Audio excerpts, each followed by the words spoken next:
Hello, everyone, and welcome back to the Paint Chronicles. This is Kelly, and today we are testing out two new products.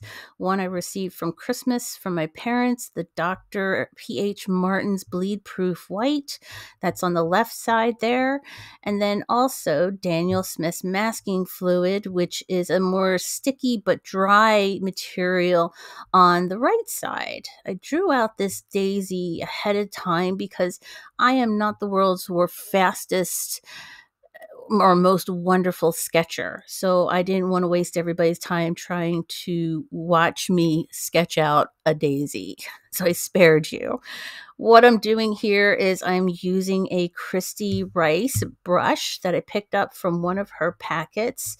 This one is called the Unshakeable Joy. This is size 3/4 wash brush.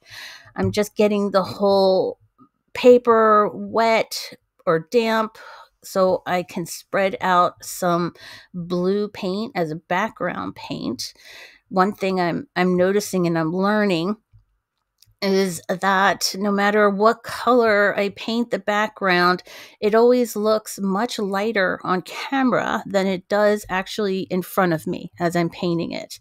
And the stickler to it is that just without the camera in real life, when it dries, it already gets lighter. So this doesn't come out again quite as bright as I had hoped it would, but hopefully it'll give it enough definition and enough background color that you can see what I'm doing with the daisy.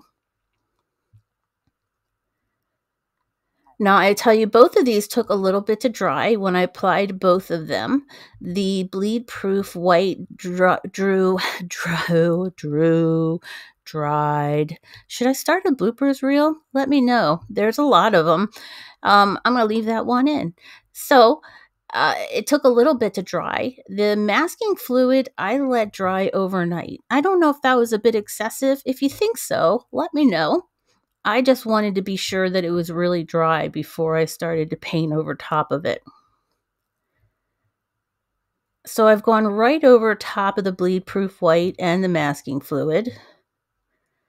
The bleed proof white works and functions like a acrylic paint. You just paint it on there. And then when you paint over top of it, the idea is that no color gets attached to it. Or if any does and it's still wet, you can get a rag, like I have that gray one there, and just wipe it off. The masking fluid on the right-hand side, you're going to see me grab a rubber eraser and I will just rub on the masking fluid and it peels right off.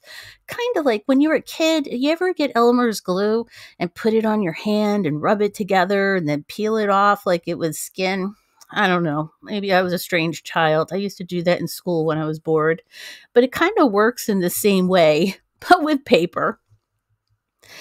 So what I decided to do is, after putting the blue on there, although the blue didn't really stick to the bleed proof white, I wanted to see if I could make it a little bit brighter of a white. So I just got a clean wet brush and I brushed it over top of the petals, which really didn't do too much of anything. I don't think it really improved it. So I'm just going through and trying my hardest to just see if I can get it a little bit brighter. So then you all can see it a little bit better. And then I went over and I got my rag and I dabbed it over top of the masking fluid just because I wanted to make sure nothing was going to pull and, well, ruin the rest of the paper around the petals. I have got my Prismacolor Magic Rubber Eraser here. And I'm just pulling away at that masking fluid. And you'll notice here in a couple of seconds, I'm able, after rubbing on it, to just peel it right off.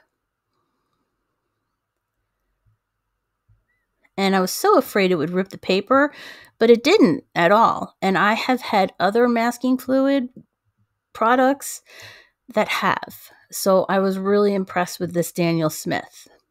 Now, if you look at the two different sides, I'm really seeing that the right side with the Daniel Smith masking fluid is much brighter than the bleed proof. But that is because there's an absence of any color there. There is no paint there. There is no color there. So what I've decided to do is try and brighten up and put some more of the bleed proof white over top of the petals. Again, just to see if I could make them match the ones on the right.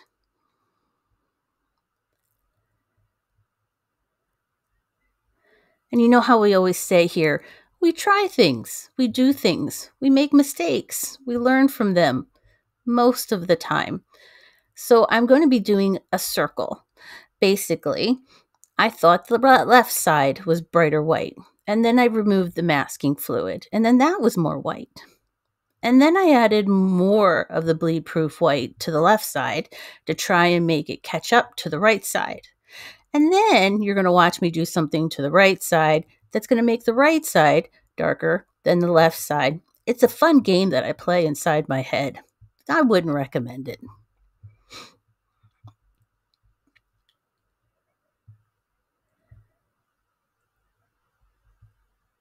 So here I'm just getting ready. I'm trying to decide whether or not I want to add a little bit of Payne's Gray or yellow added to the dome, or if I want to get a little bit of Payne's Gray and try and give some definition to those petals on the right side.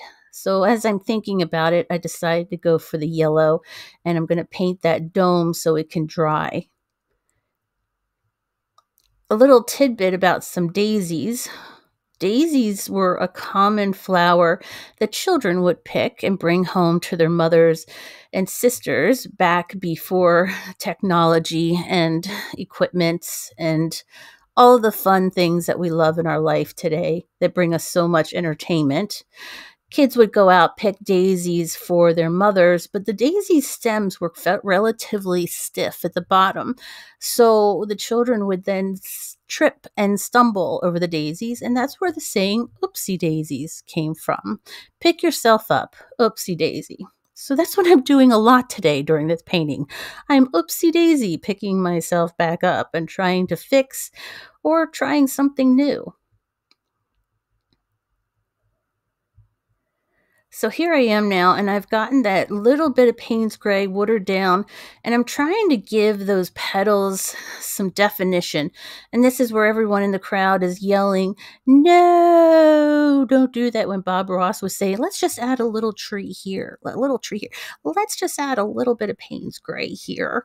And as I'm doing this, I'm thinking, oh, wow, this looks really good. This looks really good. I like how this is coming out.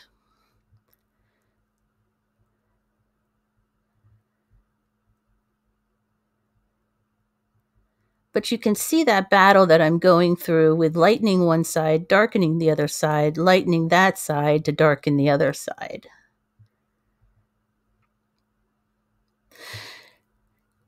Daisies are also called oxy daisies, and I always wondered where the phrase oopsie daisy or whoopsie daisy came from, so I looked it up.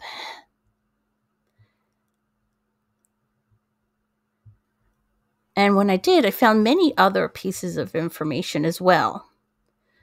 Daisies are composed of 15 to 30 white ray flowers surrounding a center of bright yellow disc of flowers.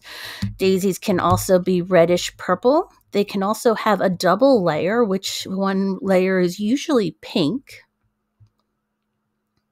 They are native to Europe and Asia. In the US and Canada, they are known as common wild plants. They're perennial and grow to about 2 feet tall. Most daisies begin to bloom in early summer, but can keep going through the fall. Daisies are actually closely related to artichoke and sunflowers. Because of that, they have also medical properties. They are known to slow breeding, all those bees breeding from the pollen in the daisies. Relieve digestion and soothe the cough. But I don't know about you, but I think I'd rather grab a tea with some honey in it than eat a daisy. But maybe that's just me. Daisies also symbolize innocence, purity, loyalty, patience, simplicity. Maybe that's why they're so related to children. They're also the birth flower of the month of April, which is fitting for this month. And I'm going through here and I'm just painting a simple stem. Project was not really about making a large painting, but trying out these two products.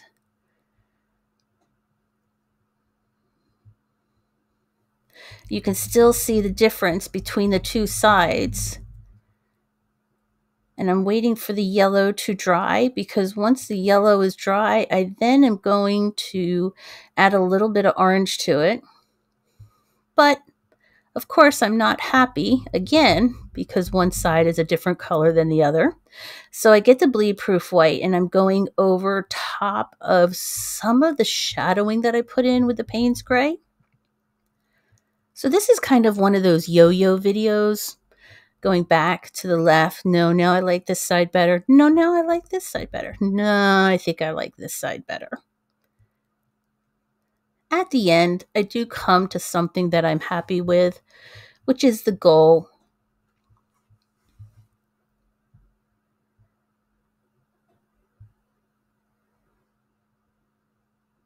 If anybody has any tips on either one of these products, or even how I tried to shadow with that Payne's Gray, please let me know. I'm all in for the tips. Let me know if there was one of the products that you liked better, the Dr. P.H. Martin's Bleed Proof White or the Daniel Smith's Masking Fluid. Which one would you try? The lack of any color at all, or having color but less definition? And I'm just popping in some orange to the yellow so it's not such a flat, plain yellow.